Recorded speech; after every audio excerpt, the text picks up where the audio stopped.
But wait, there's more. Haven't done one of these in a little while since the follow-up to the Zachary Blaine thing, I believe.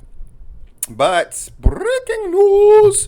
So my commentary was about the Champions Clash show running up against Southern Fried. Chris Nelm seemed like he was taking his feud to the next level with Southern Fried, and Larry put up a story about it with more details, as only Larry can do. I didn't realize that Noel Rec Center is 12 miles away from where Southern Fried currently runs their shows, and it's, of course, where they used to run their shows anyway.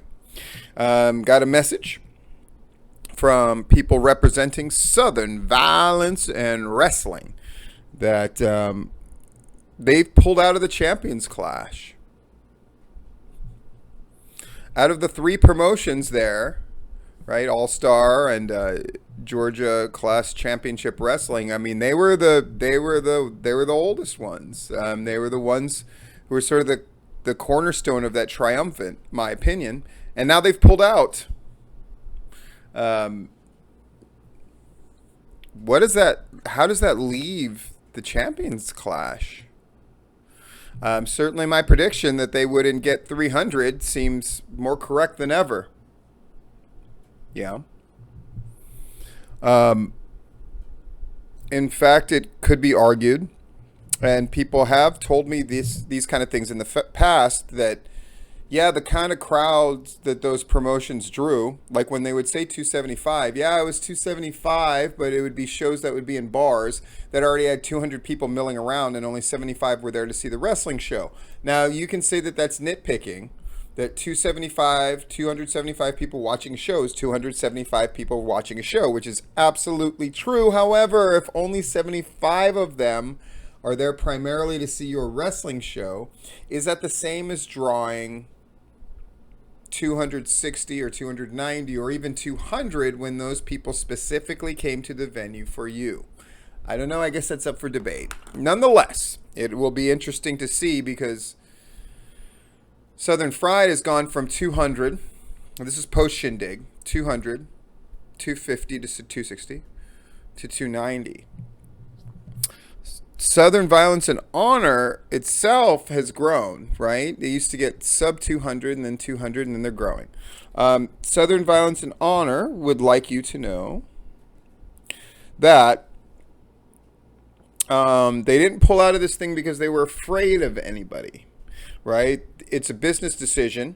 They're on Fight TV. They've got stuff going on in the UK now. They've got a WrestleMania week show in Tampa. So they're just bowing out of this thing. Chris Nelms is not an owner. He was a founder there, maybe originally, and he gets booked there on occasion, but he's not a business partner in that promotion anymore. But he's certainly involved with the two that are remaining. What does that thing become then? Clearly, Southern Violence and Honor didn't want to be a part of something that seemed untoward, that they clearly had their self-interest in mind, which you're supposed to have when it's your promotion.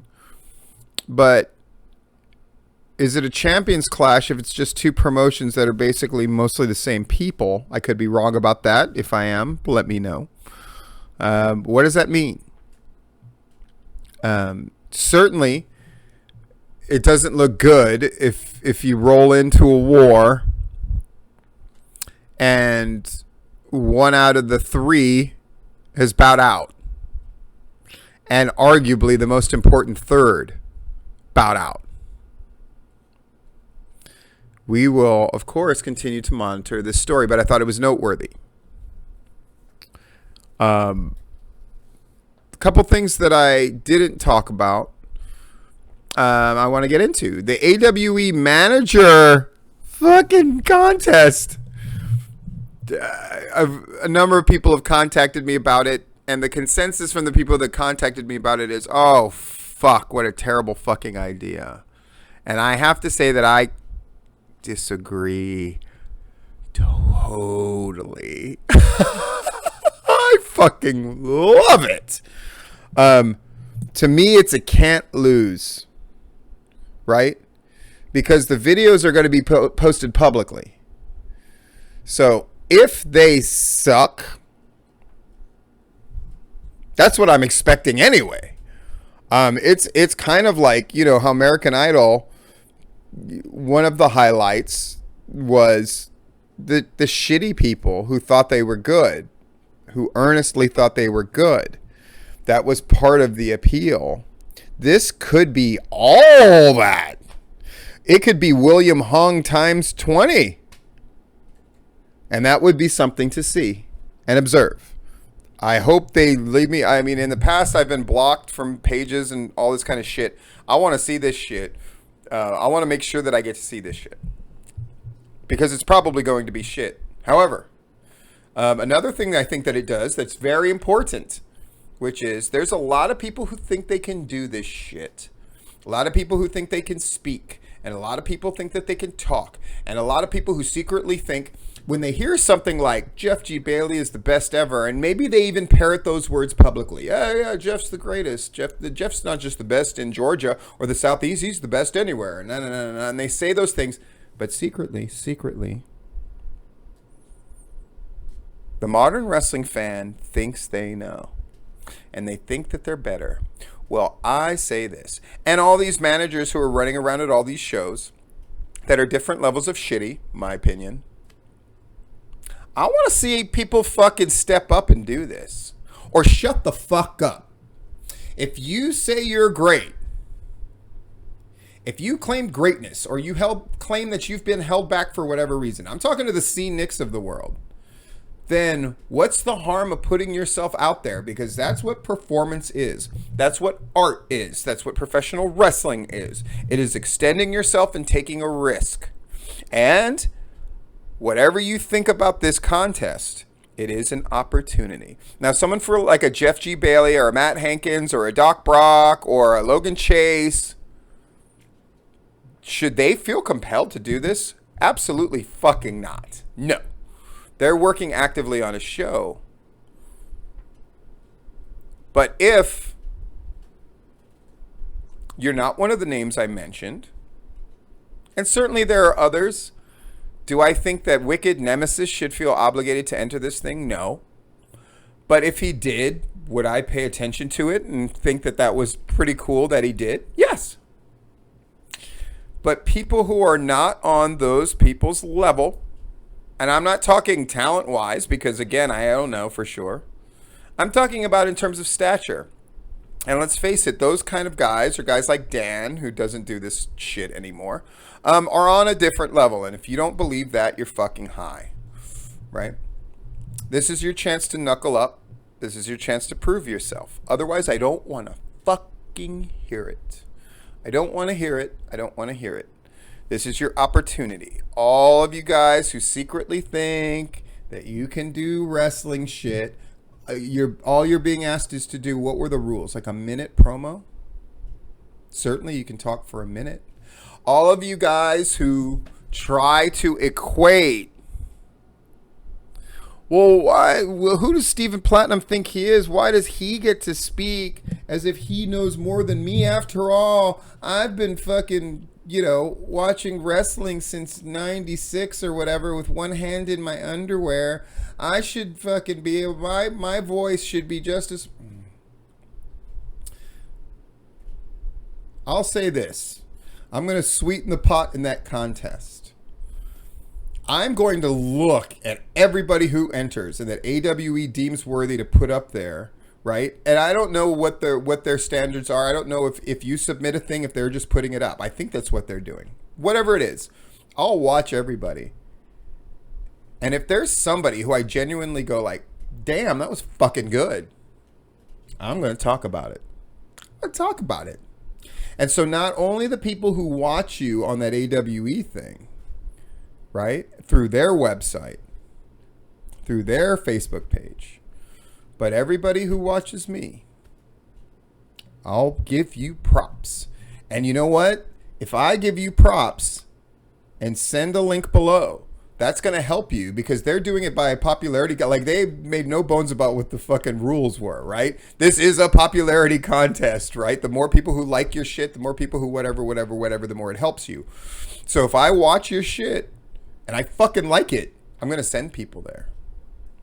So now you don't have an excuse, because even if you say, well, I know I'm good, but what's the point, where I know it's a popularity contest and people don't know? Hey, fuck you. I'm going to watch it. And if I like it, I'm going to fucking talk about it. And I'm going to put the link below. And what does that mean? That means probably minimum 200 people, maybe 500 or 600 people, depending on the video, are going to go and witness what I endorsed. And if I'm right, and I am, they will like your shit and watch your shit and help you out immensely in the contest itself. So now there's no excuse. If you think you've got the goods, all you have to do is impress. And if you impress, you will win. I'm the great equalizer. I want to see this contest play out. Speaking of contests playing out, what's the story now with Champion Clash versus Southern Fried? I honestly think that Southern Violence and Wrestling bowing out of that thing hurts them tremendously. Are they going to pick up another group to be a part of that thing? And if so, which group would that possibly be? Or are they going to go with promotion versus promotion? I don't know. It did remind me of the fact that once upon a time, we used to do this thing called Titan Clash. Empire, fucking Woods Promotion, and PCW would do these fucking crossover shows that each place would host. Pretty awesome. And it was in cooperation with one another. And it wasn't as a cat's paw against a third or another promotion. It was just the three of us working together. Isn't that crazy? People who think I'm the great divider. And I was a part of those things. Now, this was during the Hankins era, officially. But certainly I had a say in it. And I believe I was the one who named it Titan Clash. I think I'm right about that. Anyway, just a nice little tidbit. What's the last thing I'm going to talk about here on... but wait, there's more. I was having a conversation with a good friend of mine who's in wrestling, who is part of the whole Scenic City stuff that happened this weekend, and we're chopping it up and talking about all of it. And he was saying how a bunch of people were lamenting the fact that the Marko Stunt thing, and this is sort of a... Sorry, people are messaging me as we speak. Sorry.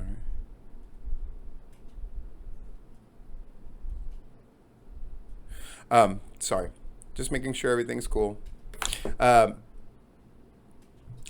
apparently, something that a lot of people were talking about was, in private, was that Gunnar Miller was right. Right? So they were talking about Marko Stunt and how kind of unimpressive he was live. This is me just saying what other people said. That they expected him to be this sort of... You know that a lot of people say, look at Rey Mysterio, right? Look at Rey Mysterio. Like, Marko Stunt can be... But Rey Mysterio is a once-in... I'm not even going to say generational performer. He's a once-in-a-lifetime performer.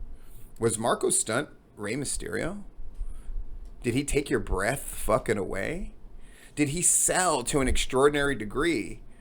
Or do things that were fucking so spectacular in the ring you couldn't even believe them? Put it this way. Slim J, from all accounts, didn't even go all out, and he still had two of the best matches. And that's Slim J not at doing everything that he could do. Because he's got things at stake. But Marko Stunt, with all this attention on him, had a chance to really show out, and from all accounts didn't really do it. And so what's the key to his popularity and success? He certainly has a following, and certainly people took up for him in droves against Gunnar Miller. And so the scuttlebutt was, it's like, well, because now wrestling fans just want people who seem attainable. People just want, you know, people who are like them. And then got me to thinking that that was true, but that there was something bigger. So I explored it mentally and talked about it with my friend, and then I came up with this. And this is how I'm going to end this.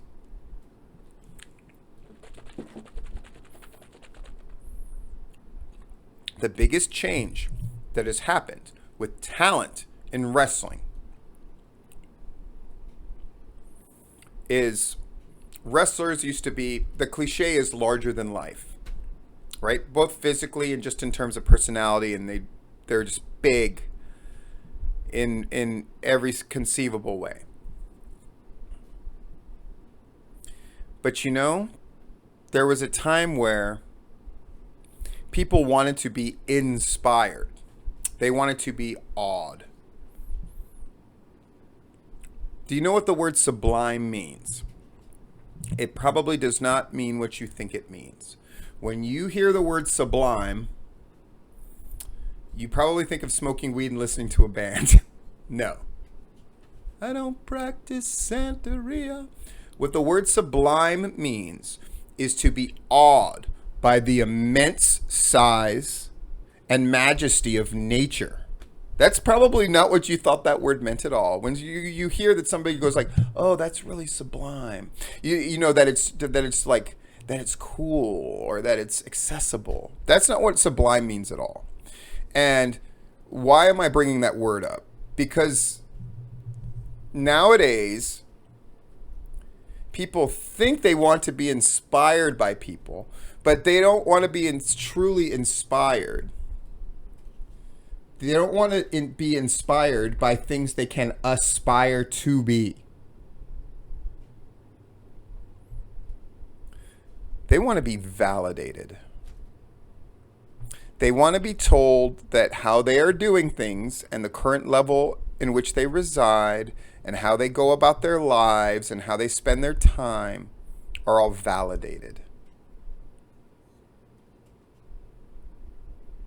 When they used to want to be inspired to do better. Now they just want to be validated that the way they're doing things will eventually be rewarded.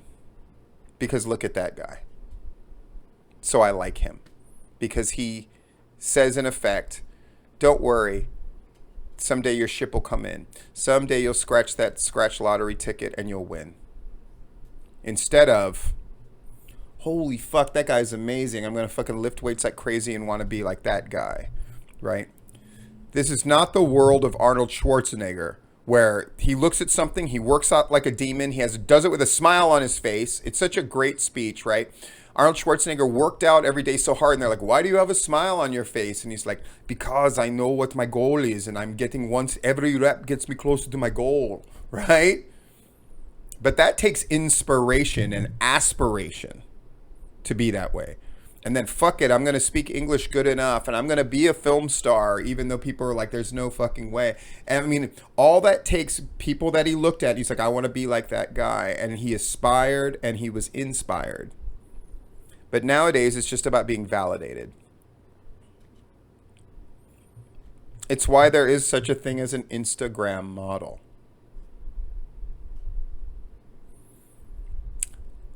If I just lose a little more weight, I can filter the fuck out of this thing and I can do enough makeup, the whole beauty thing, right? The whole like beauty culture where it's like, I can fucking make myself up enough and I can do this, and things that formerly were ugly, now we can just say are beautiful and we can sort of accentuate them. In some cases that's good, in some cases that's bad. But at the end of the day, what I see is attainable, and in some ways that's good. You don't want people to aspire and look at things that are so unrealistic that they have to do self-harm to themselves, right? The notion that you have to look like a supermodel in order to be beautiful is erroneous. But I get where the instinct comes from. right? And certainly harming yourself to attain a standard that is almost unattainable or requires a great set of genetics to begin with can be harmful if you don't have things in perspective. However,